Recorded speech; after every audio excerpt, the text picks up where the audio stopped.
You're listening to Ireland by Augusta Holmès. One of Holmès's most well-known works, Ireland is a symphonic poem that tells the triumphant story of Ireland's defense against England.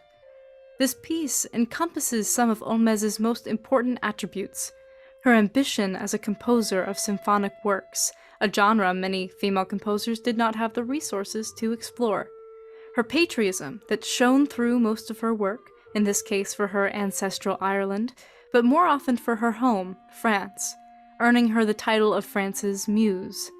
Finally, her sense of storytelling and use of music as an avenue for poetry. Let's talk about Augusta Holmès. The Virile, the Muse, the poet. Augusta Holmès was born in Paris on December 16, 1847. She was raised in a middle-class family by an Irish father and Scottish mother, who was an amateur painter and poet. Although Holmès absorbed painting and poetry from her mother, her love for music was actively discouraged. Her mother deeply disliked music, saying that it caused her headaches. Holmès even stabbed herself with a dagger in form of extreme protest. She always had a flair for the dramatic. After her mother died, her father, devoted to Holmès, supported his daughter unconditionally and with much pride. However, her father's unabashed support resulted in a lack of discipline concerning Holmès's compositional process. Perhaps most importantly about her early music development was her discovery of Wagner, who she idolized for the rest of her life. But more on that later. After her father's death, Holmès inherited his wealth, allowing her to fund her own career and refrain from marrying for the rest of her days. She dedicated her life to her art. In much of the writing about Holmès, she is described as virile, a fascinating and perhaps too on-the-nose descriptor for the composer. Virile means having strength, energy, and a strong sex drive, typically used of a man. Holmès was constantly compared to men, perhaps because she was interested in large orchestral works, such as the one we listened to at the beginning of this presentation. Her works were often characterized as bombastic and energetic. She used so much brass that her contemporary and friend, Camille Saint-Saëns, plead with her, use less trumpet. But her proclivity for dramatic orchestration can be explained by her musical upbringing. When she was finally allowed to study music, she asked her local band director to teach her, which totally explains why she was so interested in brass. And then, when she joined renowned composition teacher César Franck's studio, he became so deeply infatuated with her that he rarely corrected her work. So there's no wonder why she had all these quote-unquote flaws in orchestration and instrumentation, because her mentor never gave her feedback. But beyond her status as a composer, she was a celebrity. Saint-Saëns once commented, "We were all in love with her. Literary men, painters, musicians, any one of us would have been proud to make her his wife." Gossip seemed to follow her wherever she went. Not like she didn't enjoy fanning the flames. She seemed to relish in the commotion surrounding her, rarely correcting rumors or gossip.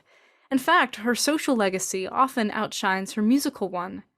She was known as a tremendous presence at social gatherings. Her singing and piano playing could literally shush an entire party and bring partygoers to her like moths to a flame. This might be why she wrote so many songs. Songwriting was a much more accepted genre for female composers at the time, since songs were meant to entertain within the domestic sphere of the home.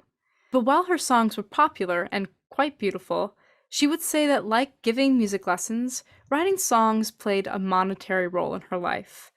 Holmès was far more interested in large, dramatic works, earning her a reputation as a masculine, virile composer. This perception of Holmès pervaded so much that it sometimes detracted from her status as a serious composer. She was more often described as a muse, the subject of creation, rather than the creator herself. In 1888, the French government launched this competition for a musical work that would represent France in the 1889 Exposition Universelle. It took them a while to choose a composer, but eventually Holmès was selected with her Ode Triomphale. This piece, Ode Triomphale, was enormous, taking 1,200 performers and 10 million francs of the government's money. But it was a wild success and showed this expression for Holmès's flair for the dramatic, the grand, the expansive. Saint-Saëns praised the work, but instead of focusing on Holmès's skill, he rather declared that she was France's muse, not a creator, but the inspiration for creation. Ode Triomphale should have launched Holmès's career, but critique plagued her. She was constantly described as Wagnerian to a fault, too big, too boisterous. Here is where I think her contemporaries and the scholarly critique surrounding her work miss the mark. Holmès was a poet.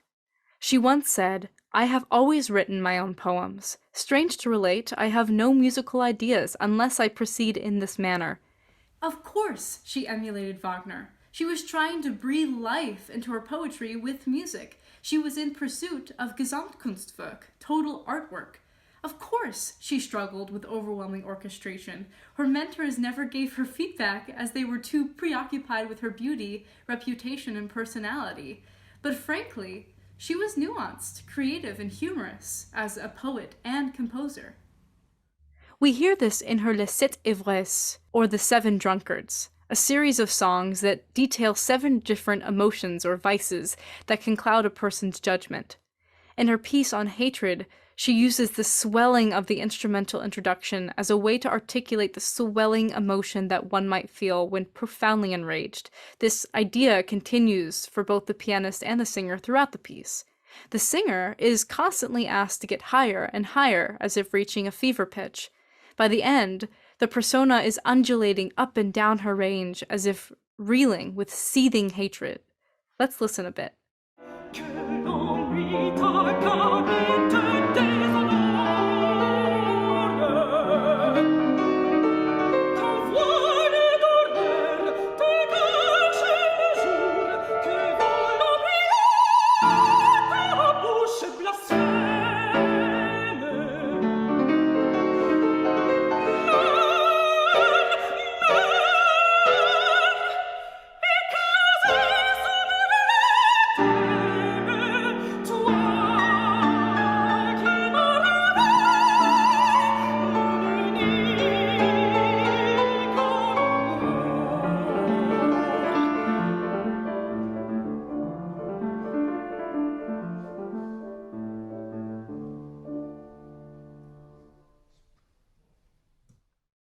But what's so exciting and impressive about this series is her ability to act through her composition.